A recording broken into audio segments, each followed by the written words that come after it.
And that's us live. So, hi there, gentlemen. Hi, George, and hi, Gary. Many thanks Good for evening. joining us. No worries. So, if I can kick off first of all, Gary, and take you back in time to the first meeting of the season against Birmingham, and I believe you did a little interview, it's about 5 minute preview of that meeting, and you were asked what your expectations were for Leon at the start of the season. Can you remember what it was you said? Yeah, I mean, you know, I've been banging on to him about it Yeah, all year, and I said to him that if he maintained his average that he started with, he'd have had a better year than he did the previous year, and yeah. he's kind of kicked on a bit more than what I thought he would, and that's all credit to him, really. Right, okay. That's interesting. You said that's what you thought that he was going to achieve. You thought that he would simply maintain his average of what, about 4.5, 5, but because he's in the main body of the team, just Yeah, tick well, over. it was actually his finishing average was six. Right. Can't remember if it was 663 or 636 or something. But Yeah. with his reduction for being a Brit, it brought it down to just under six. Right. So yeah, in 2021, he obviously spent a lot of the season at reserve, and was getting 6 or 7 rides every meeting. So that was almost like an inflated average, if you like, because he was getting more rides. The team was also struggling in 2021, so um, there was tactical rides, there was Heat 15s and such likes, and obviously the team that we built for the season just passed. We expected more, like I expected him to be a steady second string. If he was getting 6 or 7 at home and maybe 4 or 5 away, for me that would have been a great year for him. Yeah. Um, yeah, he had other ideas, obviously, Sure. and went and smashed that. So, like I say, full credit to him. He's knuckled down and went and done a bloody good job. Yeah. I mean, as you say it. He's he's far exceeded expectations. So So George, sorry, let me bring you in. What were your hopes at the start of the season? What, for Leon or generally? Both. I think what we anticipated, or what most people anticipated, was a side that would be laughably, when you think about it, unbeaten at home Yeah, and pretty competitive away from home, probably picking up, if not a couple of wins, certainly 5 or 6 points on the road yeah, on a regular basis. I mean, in a way, the sad thing about Leon's scoring this year is that should have been a huge bonus, whereas actually it's almost kept us afloat on more than one occasion rather than being the bonus at the start sure, of the season. sure. Okay, okay. I mean, obviously, we had some great wins at the start of the season. Most notably, of course, was away at Armadale with the Bullets. I must Yeah, admit, I think that I watched that live and thought, my goodness. I think the Yeah, Bullets have been fine. The Bullets have probably done exactly what we thought Yeah, would have happened with the Bandits. Basically, solid, unbeatable at home, and pretty solid on the road. sure. yeah. That night at Armadale, obviously, with um, having Ace at reserve was a real trump card, and Kyle was unbelievable that night. He come from 15 meters in heat one Oh yeah, to win the race, and the nobody should be able to do that at any level. Never mind at National League. You're up against another number one, and It's hard enough to beat them from the tapes away from home, never mind from 15 metres. So I think that set the tone for that night, to be honest. The feel good was still there from the previous year. Obviously, we kept 6 of the boys and brought an ace, so it kind of just carried on from the Kent match that I know Greg speaks a lot about. So it was that was an unreal night. It was superb. As you say, I'd never seen Ace before, and I I wondered why were we fitting in a 15-year-old, but you can see why now, because he's pretty special, isn't he? In fact, it reminds me that Carrie was having a bit of a battle on Facebook with somebody that put why is Ace in the under-21 final, or no, somebody put how is Ace competing in the under-21 final, and I thought the best response to that was on his Speedway bike. But it's like, wow, as I've always said to the other guys, and unfortunately, Marty, it's his wedding anniversary, so he's got something romantic planned. Greg, it's not his wedding anniversary, but it is an anniversary of some sort, and he put that he was away doing something. James, I quite understand, James. I had the pleasure of watching yesterday's meeting live at his place, so I think he's seen plenty of me for one day. And Graham, of course, he's always working, so he's never able to make it very early on. But it's great that George is here, because you've done a fantastic job with the keeping us informed with all the what's happening in the world of Speedway. Gary, if we could move on to last night then. I mean, I obviously saw Leon in that under-19 at Redcar. I mean, a performance like those two, it must send a shiver down the spines of all the other teams in the country. But yeah. I mean, I'm not sure about the teams, but obviously the youngsters at that level. Yeah. Him and Tom were clear favourites going into it. Leon off the back of a very good meeting at Wolves on Monday night, and Tom off the back of a decent meeting at Bellevue on the Monday afternoon. But I think, to be fair, all the pressure was on Tom because he was the reigning champion. Right. He's the one that everyone's been talking about since probably this time last year. So, coming into it with a few knocks probably wasn't ideal for him, but at the same time, Leon still had to go out and win the races, and he done that. And I spoke to him afterwards last night, and I think it's probably the most relaxed and I don't even know the word, like probably calm and calculated. I've seen him ride a bike since back in the 250 days.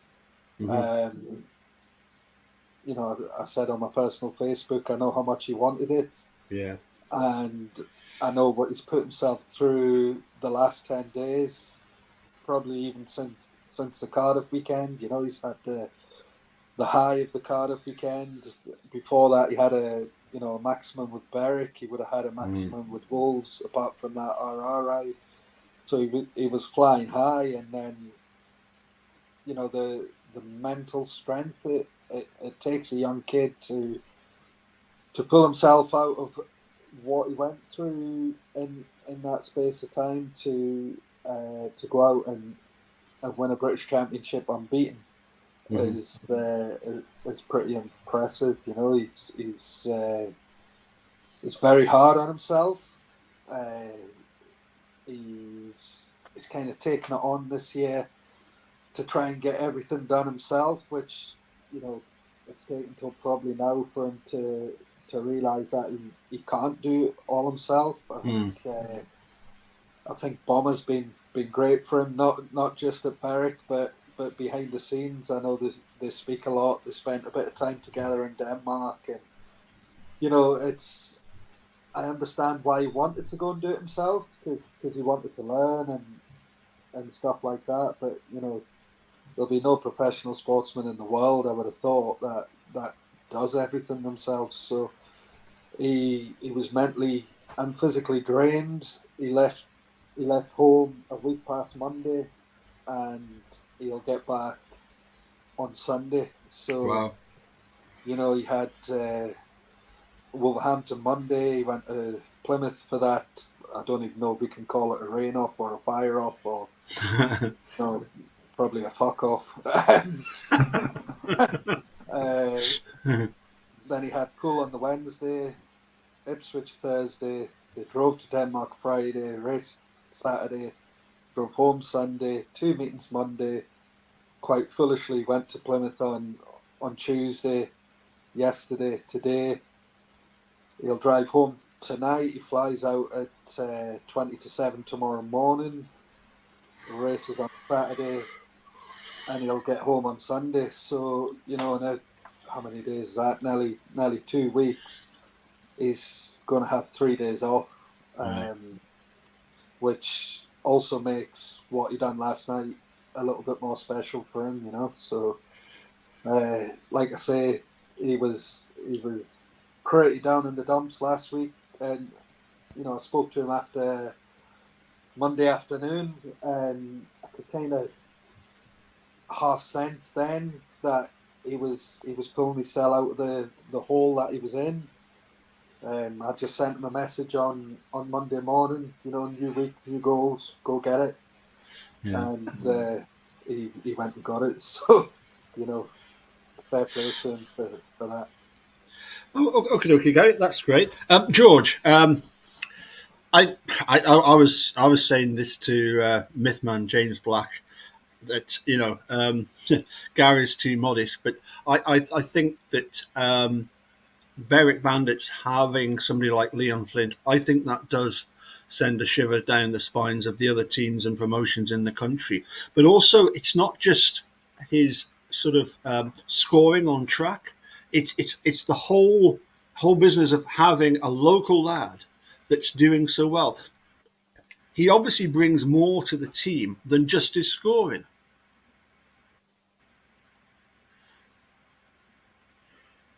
Yeah, I think it's easy to forget that it's not just Leon either. I mean, the whole Berwick club is Sure. run by Berwick people. Yeah. It's Gary, Scott, Jamie might live in a posh place in Oxford these days, but he's Berwick born and bred. Jai lives in the town, has done forever. You do it perhaps as Australians and people like that. Lads, they're round the town, they're seen round the town, and I think it's an important thing. And you've got Mason coming through. You've got a lot of lads that are turning up at Duns on a Saturday morning. They're the next generation through. You've got Ace now doing ridiculously well. Still has to be remembered he's 15 and it's his first season. So God knows what he could do next year. But one thing he might do is just have to settle down, take a few scores, and develop as a 16-year-old. It's an exciting club. To be part of, to watch. Bizarrely enough, the scores on the track for the Bandits weren't so good, but actually the quality of the race and the closeness of the meetings is as good as they've had for plenty of years there. And I think while you'll always get the grumblers and the moaners, I think a lot of people do appreciate that there is a big thing going on with Berwick Speedway, not Berwick Bandits, not Berwick Bullets, not Berwick Academy, but Berwick Speedway. Mm-hmm. Yeah. I mean, the as a diehard Berwick Speedway fan, my one worry would be if somebody came along and poached our talent, up and coming talent. That for me would be the biggest worry. But I trust that Gary can assure us that Leon has no intentions of going anywhere else other than Berwick and Wolverhampton. Yeah, I mean, I hear things, this one's going here, this one's going there, and Yeah, and blah de blah de blah, and it wouldn't be Speedway without people yeah, talking like that, and the what we do at Berwick, I feel is pretty special. We all live and die for Berwick Speedway, yeah, and like George says, that filters right down from the top. It has to come from the yeah, top, and like I say to the boys all the time, we might have a laugh, and after 9:30 on a Saturday night, there's no limits to what can happen. But from 6:30 till 9:30, we're there to do a job, and all the boys know that and appreciate that. I think we make it clear to everyone at the start of the season we're very approachable, and if anyone has any problems with anything, it doesn't have to just be Speedway. We're always on the end of a phone.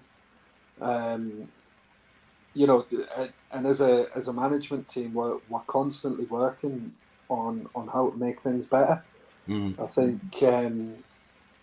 riders can maybe relate to us because we're a bit younger.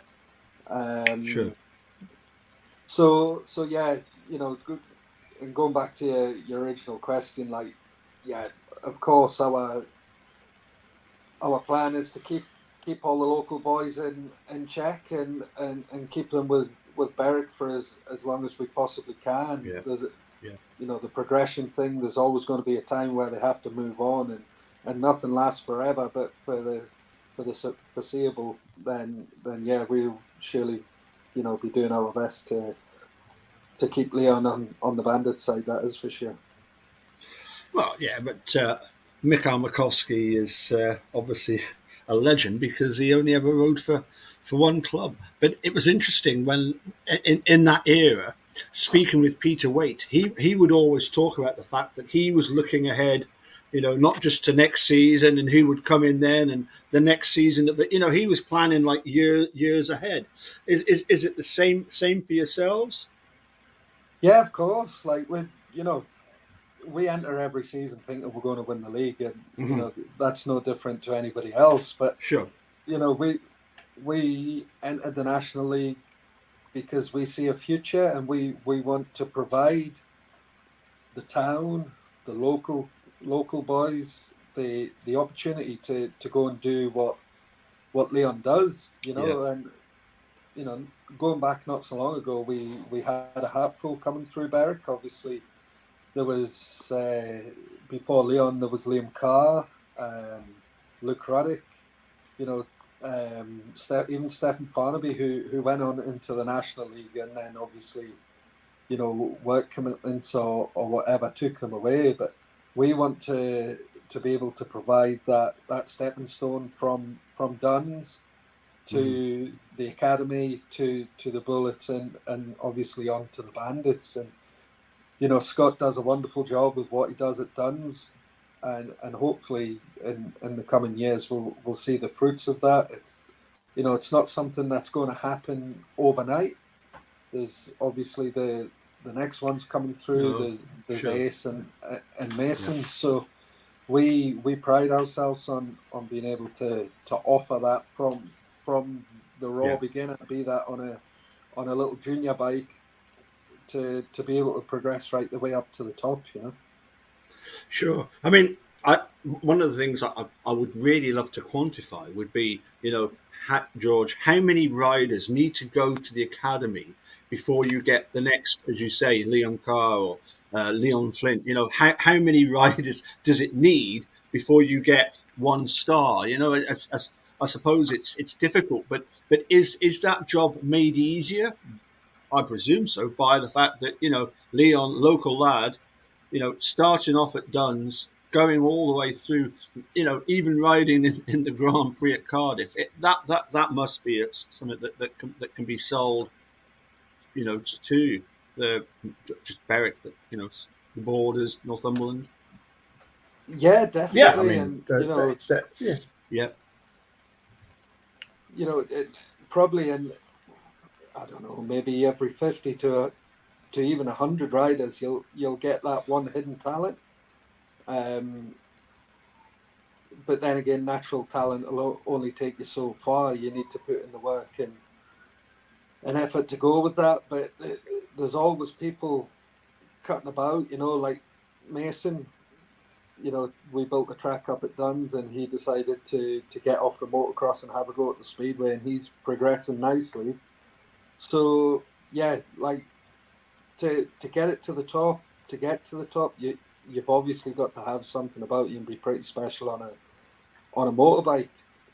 So finding that unique talent and helping to nurture it is easier said than done for sure. But we definitely have something there sure. To be able to sell.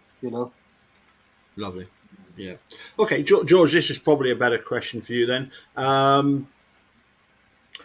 Looking at the season as a whole, um, results haven't quite gone the way we would have liked. I think there was one huge injury that caused absolute mayhem to us, and that was Jai Etheridge. That really, knocked the stuffing out of us, and we took ages to recover.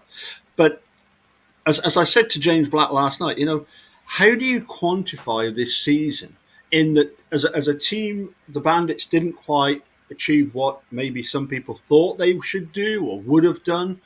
But then you've got the fact that Leon, obviously absolutely fantastic. We've got such great entertainment. Obviously when bombers going around Berwick, we've got Greg Blair in the National League. Leon doing what he does, and the fact that we're not the Diamonds. We'll live to fight another day. Is is it really quite difficult to quantify whether it's been a successful or not so successful season? I think it's been a successful season. I think so, yeah. The only place it hasn't been successful is results-wise. I think entertainment-wise. I think probably crowd-wise, bearing in mind, 7 home league meetings without victory, although they drew with Poole. I think the crowds held up pretty well and better than they would have done in previous seasons because of what's on offer. It's good. It's good stuff. It's good speedway. It's in a decent stadium. It's a professional show. These double headers that put on the Bandits Bullets double headers. Fantastic. 30 heats in 3 hours or 2 and a bit hours normally. I mean, we'll see, because the Bullets are at Mildenhall on Sunday, and that's a double header. I suspect that may take a little longer than 3 hours to get through. Maybe by Tuesday. Yes. And it doesn't happen by accident. I mean, there's people work very hard to make sure those meetings get run through. And I think, personally, I think there's more of a connect with the town now because of the local people involved. I think we're seeing people coming back that have been missing for a few years. We're seeing holiday makers sticking their heads in and seeing what all the noise, literally what all the noise is about. And it's been good. It's been a good season, except for the result. Sure. I mean, Gary, again, going back to the first meeting of the season against Birmingham. I mean, Birmingham obviously haven't had a great season. How gutted do you think they were in that they weren't able to get Bomber to be their number one? Oh, I think any club would have been gutted. It doesn't matter if it's Birmingham or Leicester or any team. He is what he is, and there's always a lot of clubs after him for that reason. So yeah, I don't think it was just Birmingham. I think anybody. I think like when we announced him, I was at Redcar that night, and there was a few promoters there actually mentioned it to me. So yeah, it was a great coup for us. And as we said at the time, it was a long time coming. There was a lot of years we tried, but yeah, like Birmingham that night, they they were dealt a tough time. All through the winter. I think Nigel said last night in his interview on BSN it was Yeah. January before they got anything sorted. So you're always up against it. Um, but yeah, Bomber's Bomber, and it was great for us to have him. It's well, yeah. I mean, it certainly was. I mean, the so with as you were saying about the Birmingham um, track site, there was an interview Nigel Tolley gave about the track at Birmingham, and he mentioned about the fact that he was getting a 16 ton of shale and clay from Berwick. Yeah, I did see that comment. I think you made it on Facebook. Yeah, I, I know it nothing was about tongue in it. cheek on my behalf, obviously, tongue Yeah, in cheek to yeah, say that we'd sold the track, but yeah. But 16 ton would maybe cover his corner. We'll put probably that or more on it every week. It's right, not a lot. It's not a lot. The start of the season, we'll probably put 120 ton on, and sure, it's yeah, so yeah. Although 16 ton to a normal person would sound a lot, but that's not even yes. half the load of a small wagon. So um, yeah, where that comment come from, I certainly have no idea. Right. Okay. Okay.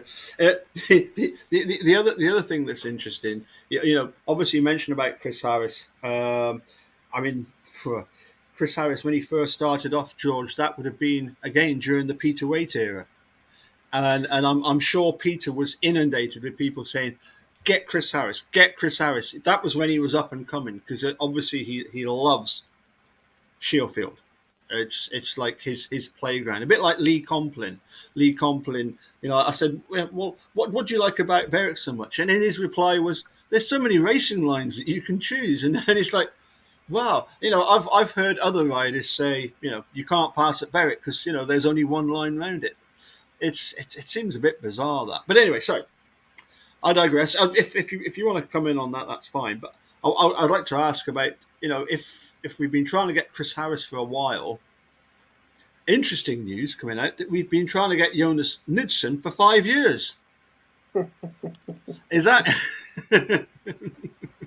Yeah. is that the visa problem?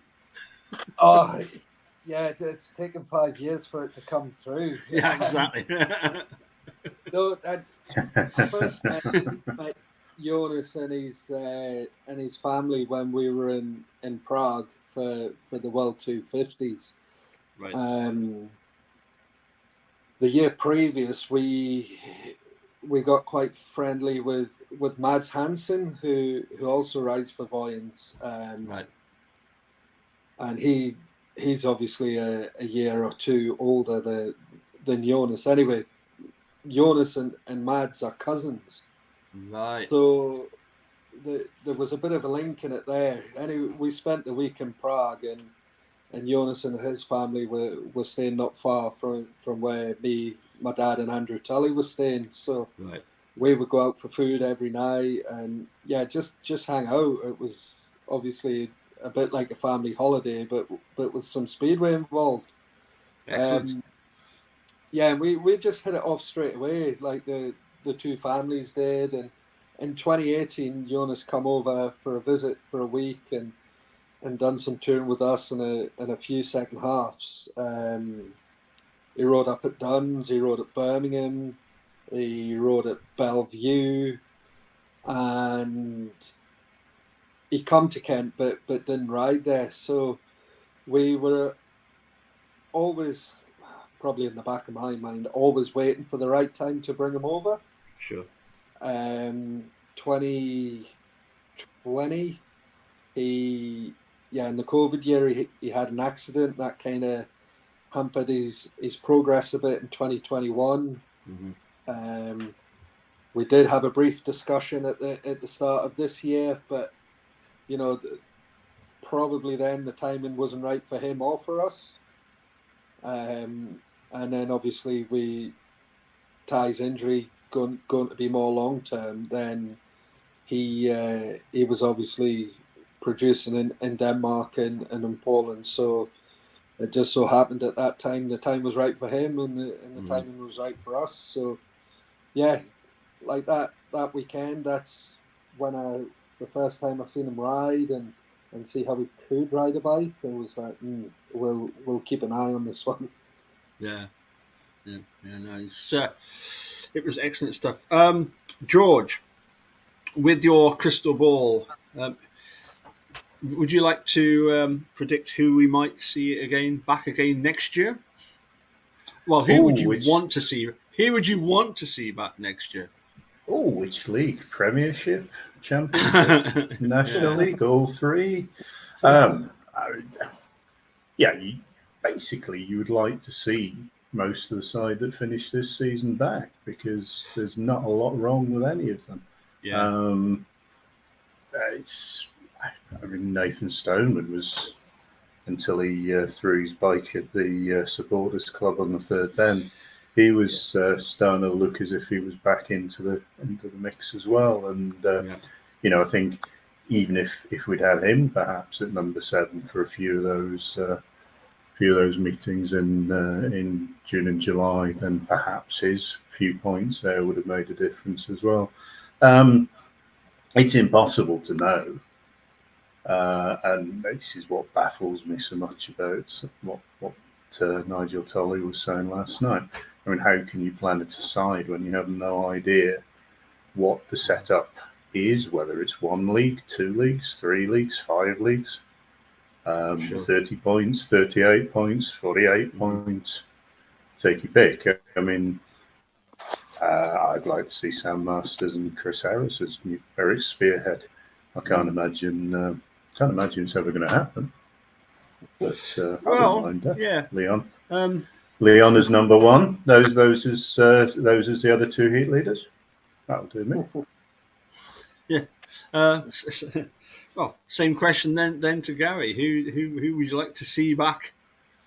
Oh, I've got a list as long as my arm. Obviously, all the boys have had their moments. There'll obviously be other circumstances going on behind the scenes with various riders as well. So yeah, like George says, there's still a fair bit of work to go on behind the scenes before we know what we're going to be building to, where we're going to be building to, and such like. So yeah, I think for me, all I want is a bunch of riders that'll give as much as I do.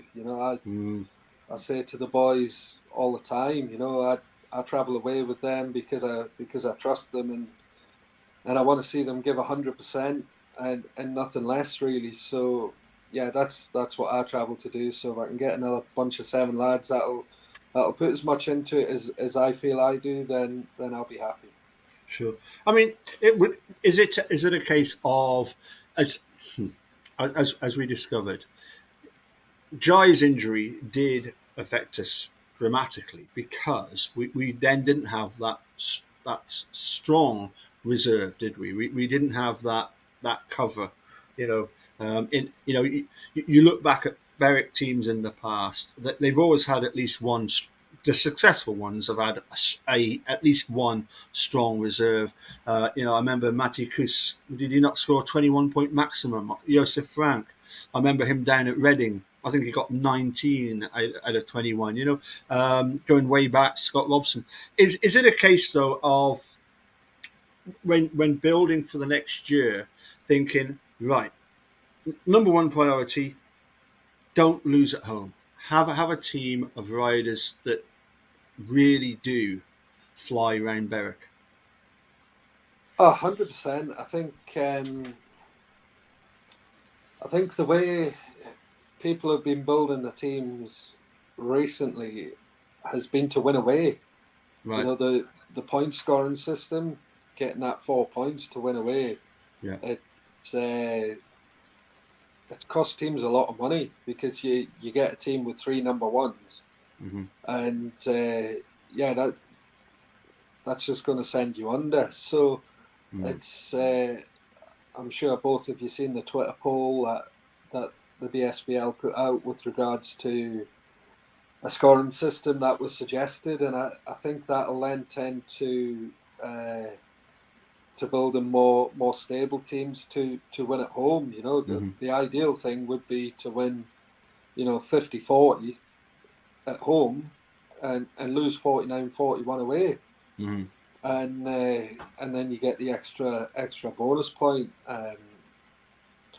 How we go about that, nobody knows just yet. But I think it was a resounding success with the poll going out there that showed us what the fans preferred. I think we need to drop more in line with the way other professional sports are run. You know, can you imagine Man United going away to Man City and getting a 0-0 draw, but getting an extra point in the league? It's actually ridiculous the way it all works out. So the aggregate scoring system is the only way to level that out, I think, and it also gives you something something more to race for when a meeting's maybe lost, but you need 37 or 38 to get a bonus point.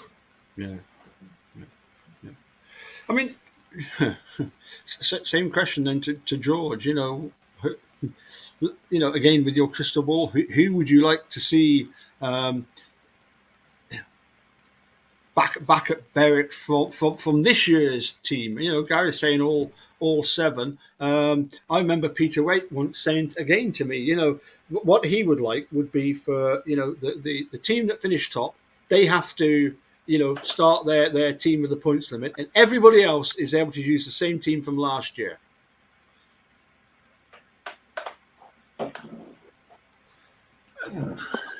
It's yeah. I mean, you either have an unregulated league, or you make efforts to stop the not even the money clubs, the clubs that are prepared to lose lots of money, to just buy up the best talent. But Speedway is a bizarre sport. If you are a rugby union team and you're putting 50 points on the board every home match, everybody's happy. If you're a football team, you're scoring four goals every home match, everybody's happy. If you're a Speedway team, you're putting 70 on the board every week. All your fans are telling you the racing's rubbish and they're not coming back again. There's a balance to be made there. I think as well. Yeah, you can hark back to the Peter Waite era. The one thing that has changed radically at Berwick since the Peter Waite era is the track. Yes. People aren't afraid for their lives now when they turn up. And I think as you produce a better racing track, anybody who can race on it. You can't just have home riders racing on it. You've got an awful lot of lads like Charles Wright who likes to come and race here as well, and the likes of him. So you're seeing better Speedway by hundreds of percentage points, but that does mean good riders can ride that track well now. Yeah. Okay. I'm going to let you go because we've been going for 40 minutes, and let's just see what the latest score is in the. So let's see if we can find the latest update on the score. I think it was 49. The last 51-39. So yeah, not an absolute disaster. 12 points. It's but not many heat wins. Although Sam Masters did start, and Luke Becker got a couple later on. final question. Looking at the guests that have come and rode for us and the opposition, who of those would you like, if given the opportunity to put them into our team, who would be the one, the one visitor or guest that you would like to see riding for Bandits? Hypothetically. I'll let you go first, George. I'll take Charles Wright. Yeah. I'm not entirely sure I'd like to ride outside if I was a speedway rider, but he kind of ticks a lot of my boxes. I have to say, he's pretty unpredictable and pretty hardcore. I'd watch it. Him and Bomber 15, or him and take that. Yeah, I must admit, I remember him riding that Stars of Tomorrow when he was 16 and winning it again in the Peter Wright era, in Saint Peter at the time. Any chance of signing him up? Because that kid is really good. I mean, he was. I think he got 15-point maximum that night, didn't he, George? I think you're probably right. But he was actually quite a late developer, wasn't he? He didn't really kick on straight away. It was more 4 or 5 years later. I'm sure Right. Peter Waite had some leaf or in his wheelbarrow or whatever. Sure. Probably involved over water. Hot day. I mean, for me, the guest that probably impressed me the most so far would be Jordan Jenkins. But as far as an opposition rider that I saw riding and thought, oh, bloody hell, if only we had him, would be Kyle Howarth. I thought he was excellent. I was disappointed that we never got to see Ryan Douglas and Jake Allen. I don't know, was he injured? Because I thought he would be a bit more on the pace. But anyway, Gary, so... Yeah, I think with my fan hat on, Yeah. I think you would go. You'd probably go Charles Wright or probably Josh Pickering for entertainment value. He's exactly what you want as management of a team. Somebody never say die and give his all for his club. Sure. But definitely from a team manager's point of view, I'd have Richard Lawson for sure. The way he rode last Saturday, I know the opposition was probably a bit weaker, but he still had to go out there and make 5 starts, and he was absolutely sublime on Saturday night and deserved his 15-point maximum. So, yeah, fan hat, I would go Charles or Josh, and team manager's hat, definitely Richard. Okie. Can I just finish off then by saying I'm sure, Gary, you've heard of Greg Blair's come up with a great idea for some sort of extravaganza during the winter. I did hear something on one of your shows of something, maybe riding bikes around guns or something. Yeah. It's grown arms and legs. I'm not going to go any further, but basically, I think it's a great idea what he's come up with. That it's to raise money for the Ben Fund. So hopefully we'll get a date sorted out.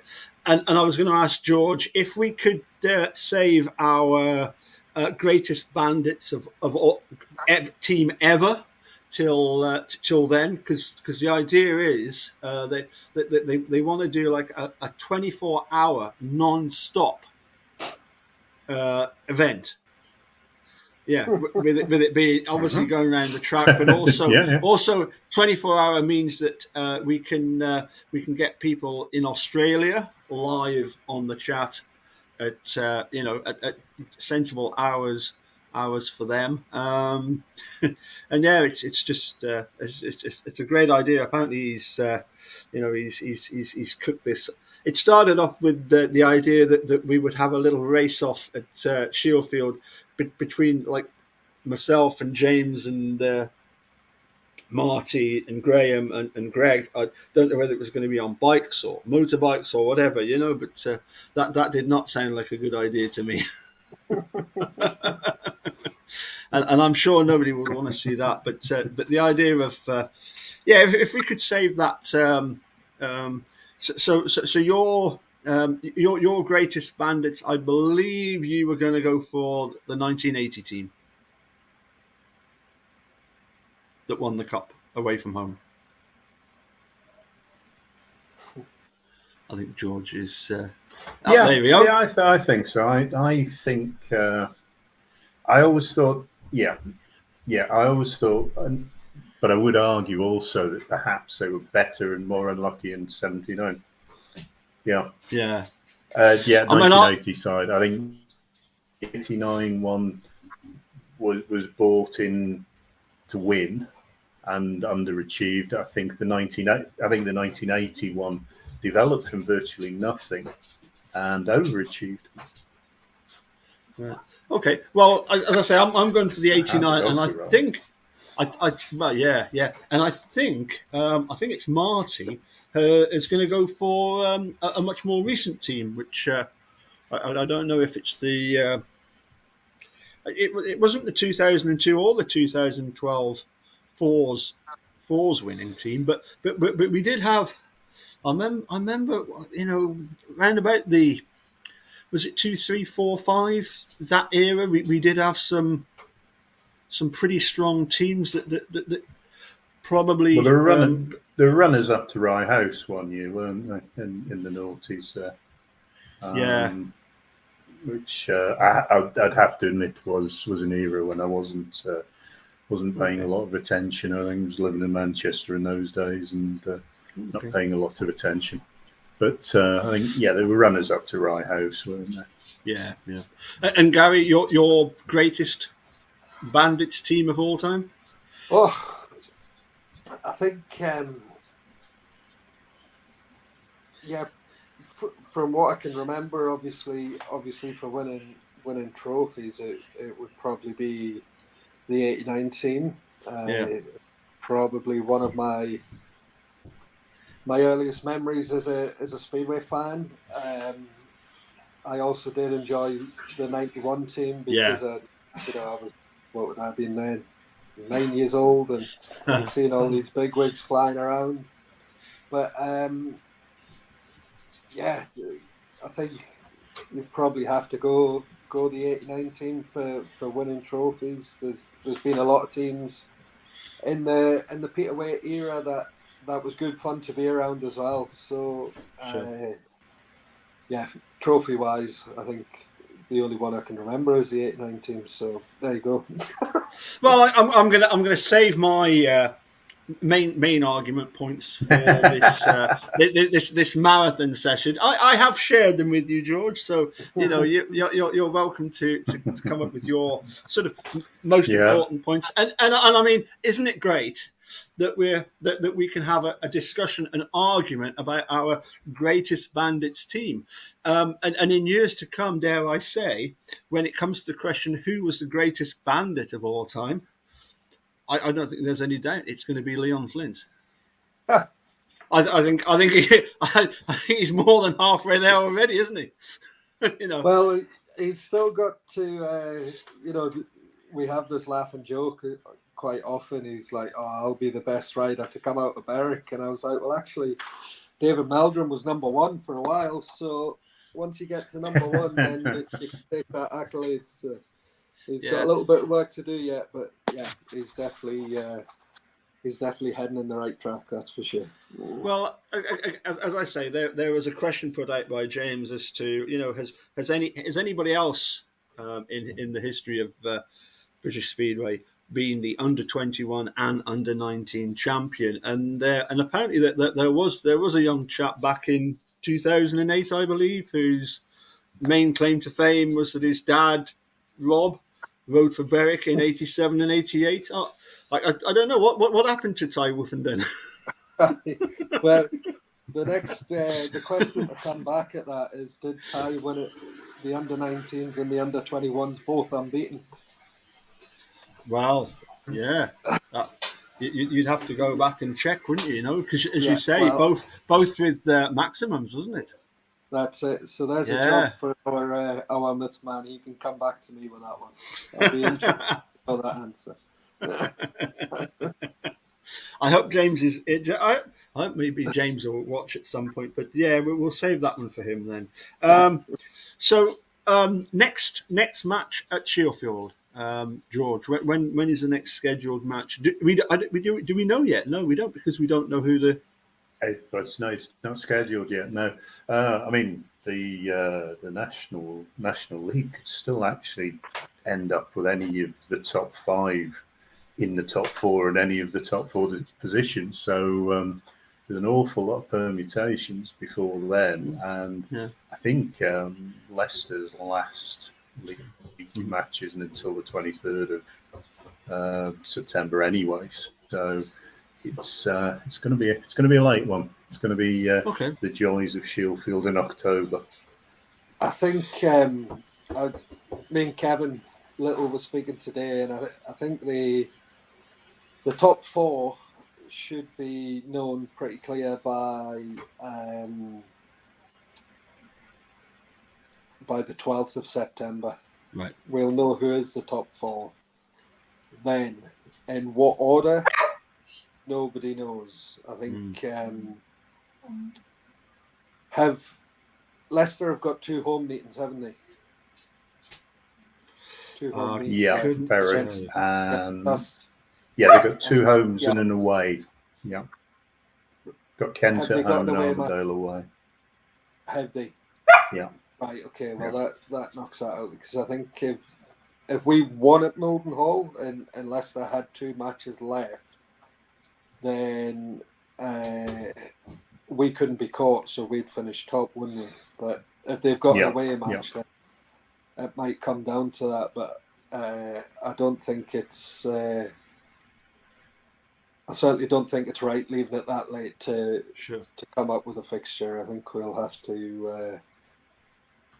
We'll have to have some words with regards to that. That's for sure. I think if the top management intervention. I think. I think. I don't think it would be fair on the other teams having to wait until the end of the month to find out, especially when ourselves, Mildenhall, Oxford, Bellevue. There's going to be clubs there sitting inactive for a while. Well, I would just point out, put my tuppence in here, that probably my favourite meeting last year was Bandits Bullets.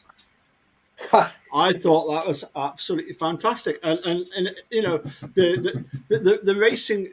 It was what I found interesting was the fact that when it comes to actually riding the track, your top boys and your, if you like, your lesser lights, there's not much between them in terms of the speed of their bikes. It is just all about the start, isn't it? The top boys can get out that much quicker, that much smoother. But no, I thoroughly enjoyed that meeting. I thought that was, as I say, that was my favourite last year. So yeah, if you could put a word, put a plug for the Bandits Bullets again, that would be great. Well, who knows? Who knows? Sure. Well, gentlemen, I could easily sit here all night chatting with you because there's just so much to go on. But I've kept you for nearly 55 minutes, believe it or not. So I think I'll let you go. And this dog is going to drive me potty, so I'm going to say cheerio. Many thanks for joining us, and hopefully we'll look forward to a few more nights in the black and gold to celebrate some Bullets wins. That would be a great evening, I'm pretty sure. Sounds good. Yeah. Cool. Thanks very much, guys. George, many thanks for joining us. Gary, as always, absolutely fantastic having you on board, and look forward to seeing you soon, mate. Cheers. Thanks so much, George. Gary, bye for now. Cheers, man.